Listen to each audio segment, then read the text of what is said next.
गुरु परंपरा गुरुर्ब्रह्मा गुरुर्विष्णु गुरुर्देवो महेश्वरः गुरुर् साक्षात् परं ब्रह्म तस्मै श्री गुरुवे नमः।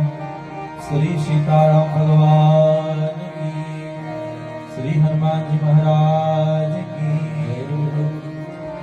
भगवान सर्वधर्मज्ञ सर्वशास्त्र शारद लोकानां उपकारार्थं विज्ञानोपदेशः तंत्राणि यंत्रजालानि मंत्रभेदाश्च भूरिशः अस्तुत्वान् विद्यानि योग यज्ञव्रतानि च। परम मंगलमय आनंद कंद अखिल लोकाधिपति जगत नियंता जगत पालक जगदाधार भगवान श्री सीताराम जी की महती कृपा से हम लोग चित्रकूट धाम में मंदाकिनी और कामतानाथ जी के मध्य से उपस्थित होकर परम पूज्य श्री कागुस्मी जी महाराज के पावन सानिध्य में उपस्थित होकर श्री सीताराम जी से प्रेम करने के लिए अपने मन वाणी को भगवान के चरण कमल में लगाने के लिए श्री रामचंद्र जी का आश्रय लेकर के आज पुनः इस पावन शुभ मेला में उपस्थित है।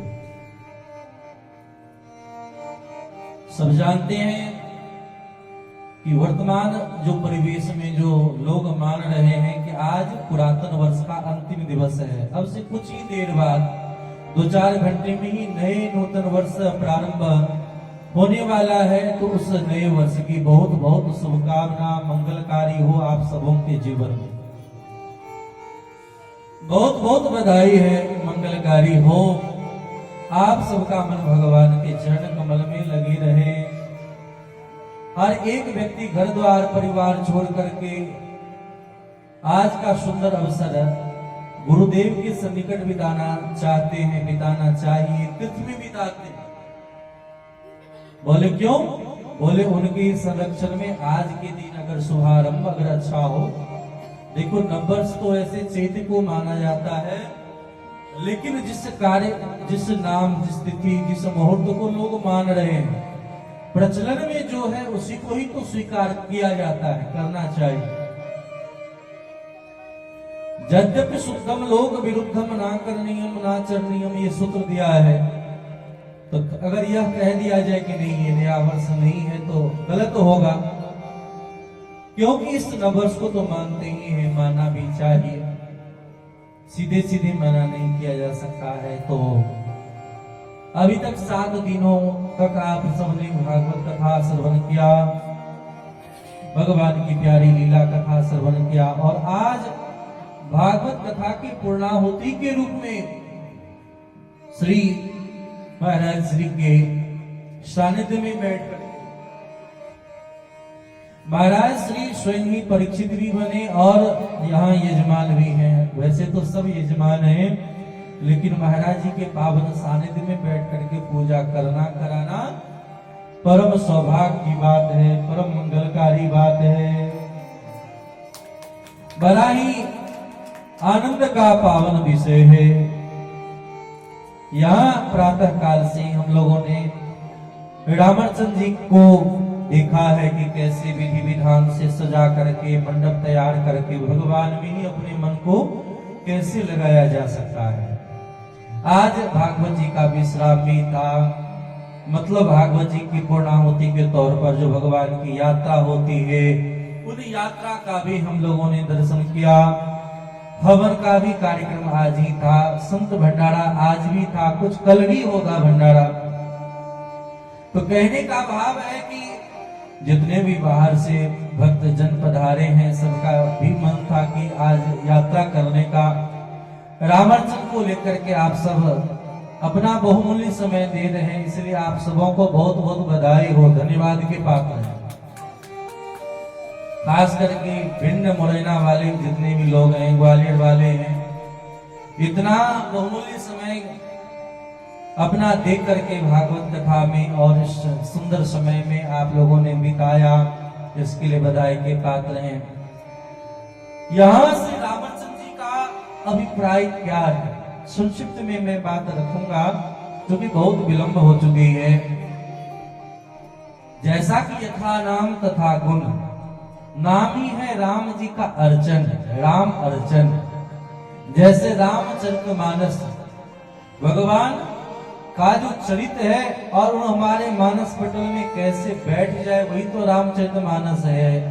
भागवत क्या, भगवता प्रोक्तम भागवतम, भगवान ने अपने भोले भाले भक्तों के कल्याण के लिए जो सुगम रास्ता बतलाया उसे ही भागवत है। उसी प्रकार श्री रामचंद्र जी क्या है, इसका प्रारंभ प्रादुर्भाव कहां से हुआ उस कथा को हम सब जानेंगे। संसार में जितने भी मंत्र हैं, मणि हैं और औषध हैं, सबका उपाय भगवान भोलेनाथ ने ही दिया है। चाहे भागवत हो, रामायण हो, उनके मूल सूत्रधार भगवान भोलेनाथ ही हैं। एक बार सुंदर समय जान करके पार्वती जी भगवान शंकर के पास जाती हैं। पार्वती भल अवसर जानी, गई शंभु मई मातु भवान। देखो अवसर का बड़ा महत्व होता है। कहते हैं वक्त का कौर कुवक्त के शेर के बराबर है। बहुत भूख लगी हो और कुछ भी खाने को मिल जाए तो बड़ा सुख देता है, और पेट भरा रहे तो अमृत भी ला करके दो तो खाने में वह आनंद नहीं आता। तो आज का सुंदर बेला था कि हम लोग भगवान की लीला कथा के साथ साथ एक साथ ही सब कुछ हो रहा है। तो भगवान शंकर के पास पार्वती जी पहुंचती कब, अवसर जान करके। और अवसर की बात करें तो महाराज श्री तो 2-4 दिन ही अवसर पर ही बोलते रह जाएं। अवसर क्या है, अवसर किसे कहते हैं, अवसर कैसा होता है और कब कौन सी बात किया जाए। अब कोई व्यक्ति परेशान हो और उस व्यक्ति को आप भगवान का अमृत घोल करके पिला दो, वो भी उनके सिर में नहीं बैठेगा। मन जब चंचल हो तो कितनी बातें भी कह दिया जाए समझ में नहीं आता। क्यों? जैसे आत्मदेव जी को लाख उपदेश महात्मा जी ने किया, बेटा बेटी लेकर के क्या करोगे, लेकिन नहीं माना। बाद में वही पता चला। उसी प्रकार कभी कभी मूढ़जनों को समझाना भी बेवकूफी है, कभी कभी चुप हो जाना ही बहादुरी है। भगवान शंकर के पास पार्वती जी गई हैं। पार्वती बल अवसर जानी, गई शंभुमयी मातु भवानी। भगवान भोलेनाथ के पाद पद्मों में वंदन करती हैं और वंदन करके आज पूछ रही है। भगवान शंकर ने कहा, धन्यासी कृत पुण्यासी पूर्ण रूपासी पार्वती, यदस्त्वं सर्वलोकानां हितं वांछसि सर्वदा। हे देवी तुम धन्य हो। बोले क्यों? बोले कि तुमने भगवान के बारे में सुंदर पूछा, क्या बात है, क्यों आई हो? तब पार्वती जी कहती हैं, महाराज हम संसार में संसार वासियों को दुखी देख रहे हैं। किसी के पास धन नहीं है, धन है तो पुत्र नहीं है, और धन भी है पुत्र भी है तो शारीरिक रोग से किसी को खांसी हो रही, किसी को बुखार है तो किसी को कोरोना का डर है, किसी की वृद्धावस्था आ गई है। इस बात को लेकर के महाराज कैसे कल्याण होगा? आपने जगत के कल्याण के लिए बहुत उपाय कहा, ये कर लो, ये कर लो, ये कर लो। सूरदास जी ने पद में गान किया है, क्या कहा है? साधन और नहीं या कली में की विधि हो ही निवेरो, भरोसो दृढ़ इन चरणन के। गुरुदेव के चरण कमल को पकड़ लो, तुम्हारा काम बन जाएगा, और कोई उपाय नहीं है। भरोसो दृढ़ इन चरणन के रो, सोर कहा कहे दुविध आंदरो, बिना मोल को चेरो, भरोसो दृढ़ इन चरणन के रो। तो महाराज आपने जगत के कल्याण के लिए बहुत उपाय कहा है, लेकिन इतना उपाय बताने के बावजूद भी लोग दुखी हैं। कैसे? तो धनहीना पुत्रहीना आदि व्याधि समाकुला, नासयन्ति क्रियाकांक्ष लोकास्ति समाधिता। महाराज जैसे पहले कोई दवा खाए तो स्वस्थ होता था, आज स्वस्थ नहीं हो रहा है, क्या कारण हो सकता है? सुन करके हे सर्वज्ञ, हे भोलेनाथ, इन सब का कल्याण कैसे हो, सरल माध्यम से हमें उपाय बतलाइए। उपायं सर्वलोकानां सर्वाभीष्टार्थ सिद्धिदं सम्यक् चिन्त विश्वेशा येन सिद्धि भवे ध्रुवम। ये सिद्धि प्रदान करने वाले भोलेनाथ, आपके पाद पद्मों में बार बार वंदन है। भगवान भोलेनाथ प्रसन्न हो गए। क्यों? क्योंकि पार्वती अपनी प्रश्न नहीं करती, अपनी दुख की बात नहीं करती। आज हम जीव तो केवल अपने ही बातों से, विचारों से दुखी हैं, दूसरों से कोई मतलब नहीं होता है, इसीलिए कल्याण नहीं होता है। इसीलिए भगवान भोलेनाथ कह रहे हैं, देखो देवी, तुमने जगत के कल्याण के लिए पूछा है तो मैं सुंदर उपाय कहता हूँ। राम यज्ञ विराम सिद्धि नाभन यादन कर्म भी पूजा दानम जपम यज्ञम प्रयाद खंडितम सिद्धिम प्राप्नुया देवी तस्मादुच्चामि सुवर्ते महायज्ञोत्तमाम सर्वतपोदान फलप्रदाम। देवी, धर्म अर्थ काम मोक्ष को प्राप्त करना है तो निश्चित करके रामचंद्र जी कर ले। रामचंद्र जी जब कर लेने से काम बन जाता है। एक एक भाव बतलाया है कि रामचंद्र जी से बढ़कर कोई दान नहीं, रामचंद्र जी से बढ़कर के कोई व्रत नहीं, रामचंद्र जी से बढ़कर के कोई तप नहीं, रामचंद्र जी से बढ़कर के कोई सेवा नहीं। संसार में जो भी कामना हो, इच्छा हो, हम भगवान की भक्ति लोभ से ही तो करते हैं। धन हो जाए, पुत्र हो जाए, रोग भोग शोक से छुटकारा हो जाए, क्यों करते हैं पूजा पाठ? तो भगवान से प्रार्थना करते हैं कि घर में शांति मिले, यही तो भाव है। और वह सब आपको रामचंद्र जी करने से ही प्राप्त हो सकता है। किसी का धन नष्ट हो गया हो, राज्य नष्ट हो गया हो, अनेक प्रकार से रोग से ग्रसित हो, संतान नहीं हो, वह सब रामचंद्र जी की कृपा से प्राप्त हो जाएगा। ऋण भार प्रहरणम ग्रह विग्रह वारणम क्रोधमात्सर्यहरणम दोष दुर्बुद्धि नाशनम। इसीलिए रामचंद्र जी करना चाहिए। रामर्चनम बिना देवी श्रुतने कदाचन रामर्चा सिद्धि रूपामि सर्वेषां श्रीक्षदाम किम होमई सद्व्रते तीर्थम किम तब होवे किम धुरई। जब रामचंद्र जी करने से सब प्राप्त हो जाएगा तो अलग अलग जगह जाने की क्या जरूरत है जरूरत? पहले लोगों के पास पर्याप्त समय होता था तो लोग सामान खरीदने के लिए हर जगह चला जाता था। अब तो आपके जान के कुंड में ही मॉल खुल चुका है, तो फिर अलग भागने की क्या जरूरत है कि नहीं? उसी प्रकार अब किसी के पास समय नहीं है, इसलिए निश्चित करके एक मॉल में जाओ और सब वस्तु प्राप्त कर लो। उसी प्रकार अलग अलग देवी देवता के चक्कर में न फंसो, रामचंद्र जी कर लो और वहीं से सब प्राप्त कर लो। इससे क्या होता है? एक अर्थ का बचत होता है, पैसा का बचत होता है। सालों भर पूजा करेंगे सभी देवी देवता का तो क्या होगा? भगवान प्रसन्न होंगे कि नहीं होंगे? लेकिन एक ही मंडप पर भगवान के सानिध्य में दुनिया भर के सभी देवी देवताओं का पूजन कर लिया तो अच्छा है कि नहीं? अगर सालों भर किसी भक्त को बुलाना चाहेंगे तो भक्त आएगा? नहीं आएगा। लेकिन भागवत करो, रामचंद्र जी कर ले एक साथ, तो जो भगत को बुलाएंगे तो आ सकता है कि नहीं आ जाए? एक छुट्टी निकाल के तो आया जा सकता है ना। इसीलिए समय का बचत और अर्थ का बचत, समय और अर्थ दोनों तो बचाना है कि नहीं?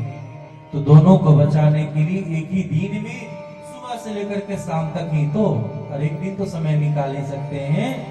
रामचंद्र जी कर लेना चाहिए। यम यम चिंत्यते कामं तम तम प्राप्नोति निश्चितम अन्यानि नानि लोकेस्मिन् साधनानि बहूनि च कदाचिनैव सिद्ध्यन्ति देवी रामचंद्रं विना। इसलिए रामचंद्र जी करना चाहिए। सुनकर के बड़े गदगद हो गए महाराज। रामचंद्र जी करने के लिए तो कहा, लेकिन कैसे करना चाहिए यह तो बतलाइए। भगवान शंकर कहते हैं कि देखो, भगवान नारायण के नाभि कमल से ब्रह्मा प्रकट हुए और ब्रह्मा जी महाराज भगवान का चिंतन करते करते विचार कर रहे, कहाँ जाऊं, क्या करूं? उस समय भगवान ब्रह्म श्री नारायण ने आकाशवाणी के द्वारा प्रबोधित किया, ब्रह्मा जी आप सृजन करें, सृष्टि करें, आपके भीतर सृष्टि करने की क्षमता आ जाएगी। इस प्रकार वचनों को जान करके कैसे विधि विधान से लोग कहते हैं रामचंद्र जी करना है, कैसे करेंगे, कितना खर्चा आएगा? अरे जितना खर्चा करो कम ही है। कोई कहे कितना खर्चा आए, अरे आपके घर में बच्चे का शादी ब्याह होता है तो खर्चा का कोई लिमिट है? इतना ही खर्चा लगेगा, कितना खर्चा लगेगा, कोई नियम है? जितना भगवान ने आपका सामर्थ्य दे रखा है आप अपने अनुसार खर्च करते हैं कि नहीं महाराज? भगवान ने जो सामर्थ्य दिया है, जो सद्भाव दिया है, जो प्रेम दिया है, उस प्रेम के अनुसार रामचंद्र जी हो, भागवत हो, कथा हो, सत्संग हो, उस कथा को श्रवण करना चाहिए। अरे हम लोगों को कथा सुनाने के लिए कितना जगह चाहिए? बहुत तो 6x4 का चौकी, इतना ही तो, बाकी तो सारा जगह तो पब्लिक का होता है। हमारा जगह तो छोटा ही है कि नहीं है? हम कितना खाते होंगे विचार कर सकते हो? 2-4 थाली, इतना ही तो। बाकी तो लोगों की व्यवस्था आप जितना कर सको करो, जितने लोगों को बुलाओ उतनी बड़ी व्यवस्था बन सकती है कि नहीं बन सकती? तो खर्च अपने भाव, श्रद्धा, प्रेम के अनुसार होता है। बोलिए भक्त वत्सल भगवान की। इसीलिए सुंदर मंडप निर्माण करें, कम से कम 4x4 का चौकी बना करके सुंदर मंडप निर्माण करें। फूल तुलसी पर्याप्त मात्रा में होनी चाहिए और सद्भाव पूर्वक रामचंद्र जी करे, कंजूसी ना करे। 4 दिशा हैं, इसलिए 4 भाग में भगवान का पूजन करे। राम भी 4 भाई हैं।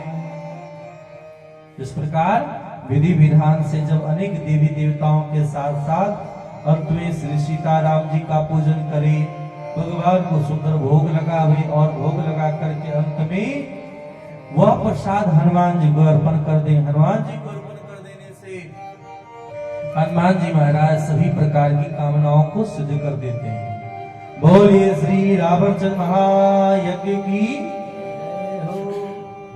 हनुमान श्री ब्रह्मा जी महाराज ने भगवान के बताए हुए वचनों का अनुसरण किया और रामचंद्र जी करते हैं। रामचंद्र जी करने से इनके भीतर सृष्टि करने की क्षमता आ जाती है। भगवान भोलेनाथ से पार्वती जी ने पुनः पूछा, महाराज और रामचंद्र जी किसने किया? तब कथा सुनाते हैं मथुरा मंडल का, कि मथुरा मंडल में एक पृथुक नाम का ब्राह्मण था। सुनो देवी कथा पुण्यम पूजा महात्म संयुताम भक्ष्यामि सर्वमृत्येभ्यः सुधाम पाप मोचनी पचदिवसद कर्मज्ञो ब्राह्मणो माथुरे पुरे नामना पृथु विख्यातो महारोगेन पीड़ितः। ये पृथुक नाम के ब्राह्मण थे, धर्मात्मा थे, लेकिन न जाने किस जन्म के कारण, पाप के कारण कुष्ठ रोग हो गया। शरीर गलगल करके गिरने लगा। जंगल में गए, बाघ से खा जाए, मृत्यु हो जाए। महात्मा जी मिले, महात्मा जी ने कहा रामचंद्र कर, रोग दूर हो जाएगा। और विधि विधान के साथ रामचंद्र जी की रोग दूर हो गया, मन गदगद हो गया। इसीलिए प्रत्येक पूर्णिमा को रामचंद्र करने लगे। सुंदर तिथि को देखकर मन गदगद हो गया। इसी प्रकार अगर किसी प्रकार का भयंकर रोग है, रामचंद्र जी करे तो रोग से छुटकारा हो सकता है। बोलिए रामचंद्र महायज्ञ की। पुनः रामचंद्र जी करते देख करके एक बंदूक नाम का हत्यारा था, पापी था, जीव को मारा करता था। लेकिन जब उसने देखा रामचंद्र जी में प्रसाद चढ़ा है, देखिए कितना प्याला है, एक भी प्रसाद अगर मुझे मिल जाए तो मैं धन्य हो जाऊंगा। इस प्रकार उसने क्या किया, तो रामचंद्र जी के प्रसाद के लोभ से बैठ गया। भोजन के उपरांत प्रसाद मिला, प्रसाद खाकर जंगल में गया, मारा गया। बाघों के द्वारा मरने पर उसे भगवत धाम की प्राप्ति हुई। जीवन भर पाप किया, मिलना था नरक, लेकिन नरक ना मिलकर के उसे भगवत धाम की प्राप्ति हो गई। विचार करें, अगर कोई श्रद्धा, कोई भक्ति से भगवान की लीला कथा सुने, उनका क्या हाल होगा। इसलिए देवी रामचंद्र जी श्रद्धा पूर्वक करना चाहिए। रामर्चाय प्रकुर्वन्ति देवी मानव सत्तमा ते वै राम स्वरूपास्यो पूजा सर्वं हर्षवि रामं समर्च्य रामस्य प्रसादानं हनुमते यो ददाति प्रीतस्य सर्वाभीष्टं प्रसिद्ध्यति। हनुमान जी महाराज सबकी इच्छा को पूरी करते हैं, इसीलिए श्रद्धा भक्ति प्रेम पूर्वक रामचंद्र जी करना चाहिए। महाराज की सबको करना चाहिए। बोले भगवान के भक्त जो कोई भी हो, जब मन हो कभी भी रामचंद्र जी किया जा सकता है। और किसने किया? तब कथा सुनाते हैं कि देखो विशालापुरी में एक वैश्य रहता था, लेकिन बड़ा झूठ बोलने वाला था, पापी था। देखो झूठ से बढ़कर के कोई पाप नहीं है। नहीं असत्य समपातक पुंजा, पाप के कारण समस्त धन संपत्ति संतति सब नष्ट हो गया। भगवान के भक्त लोग कहते हैं चिंता से चतुराई घटे, सोच से घटे शरीर, पाप से लक्ष्मी घटे, कह गए दास कबीर। भगवान के भक्त जो होते हैं अगर पाप ना करें तो जो कभी भी धन संपत्ति नष्ट नहीं होगा। धन संपत्ति सब नष्ट हो गया। रोते बिलखते बद्रीनाथ में गया। बद्रीनाथ विशाल भगवान के प्रांगण में भगवान ब्राह्मण का रूप धारण करके आए और कहा, ए वैश्य क्यों उदास हो? वैश्य ने कहा, महाराज मेरे घर में इतना संपत्ति धन संपत्ति सब था, सब नष्ट हो गया, क्या कारण है? भगवान ने स्पष्ट कह दिया कि पाप की हो इसलिए धन घटा है, नहीं तो धन कम नहीं होगा, बढ़ेगा ही। याद आया, हाँ महाराज मैं ही संत ब्राह्मणों को कह करके नहीं देता था। ध्यान देना, मन जब बहुत प्रसन्न हो ना तो कोई संकल्प ना करना। बहुत मन खुश हो जाए तो लोग झटपट संकल्प कर लेते हैं, हम ये कर लेंगे, हम ये कर लेंगे, हम ऐसा कर लेंगे। उस समय संतुलन बना करके रखो। और मन दुखी हो जाए तो तत्काल कोई निर्णय ना ले लो। जब बहुत क्रोधावस्था में हो, होश में न रहे, तो उस समय सावधान रहना चाहिए। और इसी पाप के कारण इनकी ये गति भई है। महाराज अब तो पाप हो गया, क्या करें? बोले रामचंद्र जी कर लो, पाप से मुक्त हो जाओगे। अच्छा महाराज, रामचंद्र जी पहले किसने किया? महात्मा क्यों सुनते हैं? महात्मा सुनते इसलिए है कि किसने किया, क्यों किया, कब किया, करने से किसे प्राप्त हुआ कि नहीं। पूछा किसने किया? भगवान कहते कि मधु कैटव नाम के राक्षस को मारने के लिए मैंने ही इस रामचंद्र जी को किया। अच्छा, आप ब्राह्मण नहीं भगवान हैं। भगवान के चरण कमल में प्रणाम किया। भूयो भूयो नमाम्यहम्। भगवान के चरण कमलों में प्रीति करने से भगवान की कृपा से रामचंद्र जी गया, और रामचंद्र जी करने से समस्त रोग शोक संताप सब नष्ट हो गया। संपत्ति भी घर में आ गए और धन संपत्ति की भी वृद्धि हो